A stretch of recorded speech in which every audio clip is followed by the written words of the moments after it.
The story of the Beast of Exmoor came to national prominence in the United Kingdom when a South Mountain farmer named Eric Lay claimed to have lost over 100 sheep in the space of 3 months, all of them apparently killed by violent throat injuries.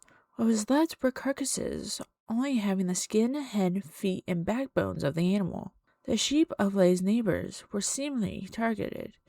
Lay and fellow farmers called upon the police for help when the mystery predator began targeting full-grown ewes. 50 armed men, some on horseback, scoured the area with a pack of Torrington foot beagles on April 19, 1983. But after a day-long hunt came out empty-handed, the Beast of Exmoor was believed to be a big cat in which a black panther was thought to be living in Devon, England, and decimating sheep farmers' livestock.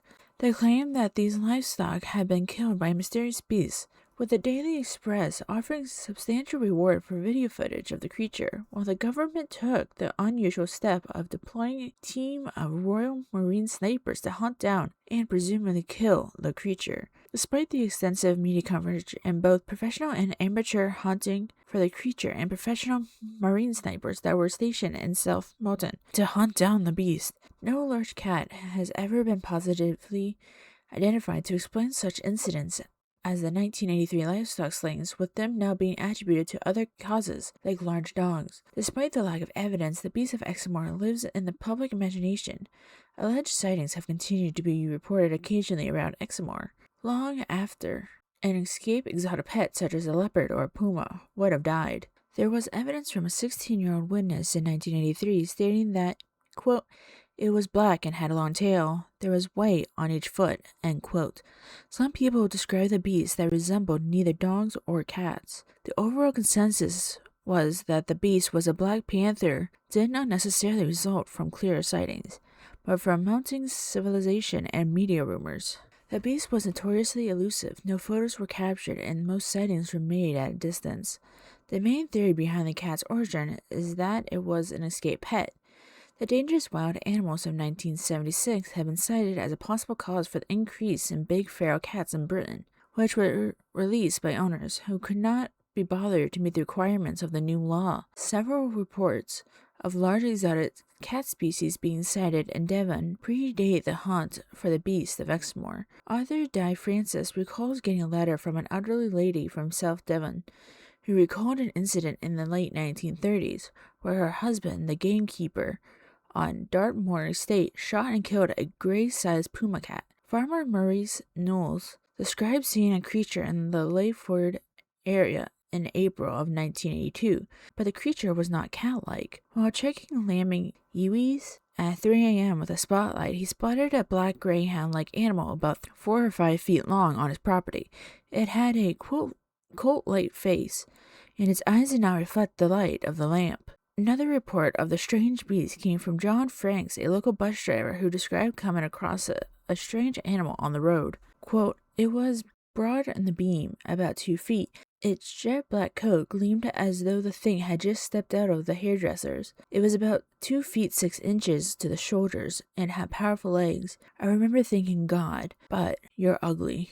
The head didn't fit it on its body. It was old with gray streaks running back from its muzzle and a mass of whiskers. It didn't seem to have a neck, just the squat head stuck on the end of its body, end quote. Police and civilians alike continued to hunt for the beast, which continued to kill.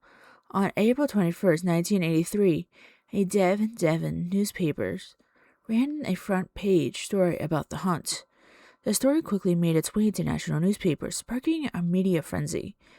At the end of April, the Devon police gave a press conference where Assistant Chief Constable Rupert Ormerd said that the killing was out of control and made a rather drastic request, requesting the aid on the Royal Marine Commandos based at nearby Lampstone.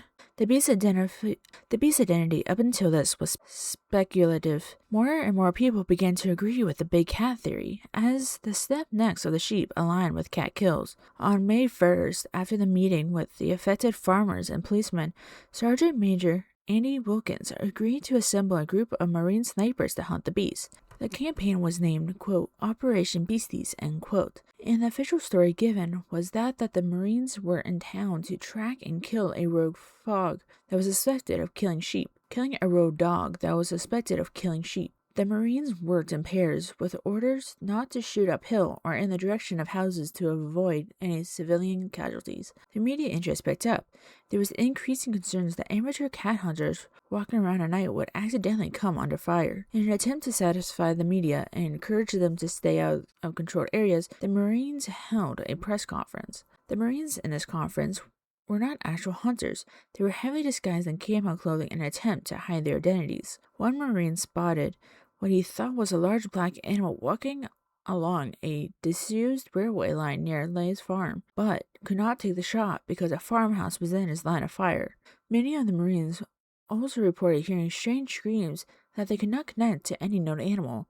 The newspaper Daily Express offered a reward of £1,000 for the beast, dead or alive. This drew criticism from local law enforcement and the RSPCA, who pointed out that the reckless amateur hunters may end up shooting each other or killing wildlife indiscriminately. The Daily Express adjusted the offer, instead agreeing to give the reward to anyone who could shoot the beast with a camera. The Marines pulled out after spending about a week in South Moulton over concerns for public safety, as they believed the cash reward would likely draw more civilians to the snipers' hunting area. Marines withdrew ended up being temporary, and they returned after media presence had died down. Sergeant Major Andy Wilkins relayed the following description of the beast based on his and other Marines' sightings. Quote, the animal was big, Great Dane size, standing at least knee-high, maybe a couple of inches above on someone my size, 6'3". It was long-bodied with thickest, powerful shoulders, almost no neck, and a squat, ugly, quite small round head with pricked ears. It was dark brown or black. Some reports described white markings or white chest spot and white socks, but we suspected that this could be the result of drying clay splattered on the animal.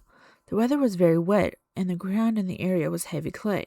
If the animal had been wading through the stuff, it was heavy enough for its feet to sink into the clay, giving it the effect of lighter colored legs and possibly a pale clay spattered chest. We also considered that the color variation could be due to wet or dry coat, the animal being dark brown but appeared black when seen wet, end quote. The Marines attempted to bait the cat to the railway using a dead steer and a sickly lamb with poisoned liver wrapped in wool, and tied it to its neck, but no avail. One of the Marines put it, quote, it was almost as if it was playing with us, showing itself only when we knew we couldn't fire, just to tease us. If it seemed to know what we were doing to do before we did it ourselves, it seems to be challenging us.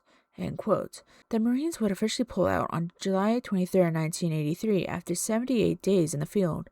Scattered reports of the beast kills continued into the 1990s, with other hunters attempting to capture evidence of the beast in the years following the media spectacle. The retired biologist Nigel Beerley told the media that he planned to lure the cat out by cultivating a field of catnip.